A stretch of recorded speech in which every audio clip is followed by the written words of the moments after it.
Siap. Malamnya Lur Lake atas nama ulama Aceh, bina saudara-saudari Lur harap kembali kepada tempat tinggal. Besok tunggu instruksi baru. Siap damai.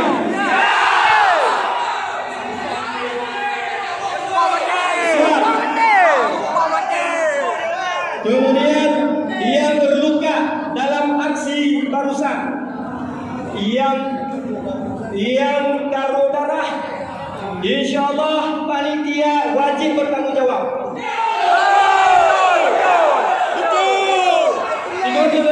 Siap damai. Siap patuh. Siap patuh instruksi. Siap patuh komando. Siap semua.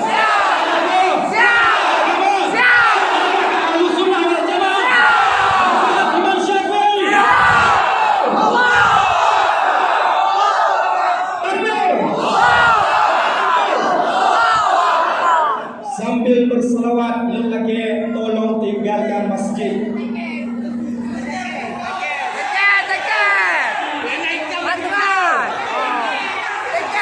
Semua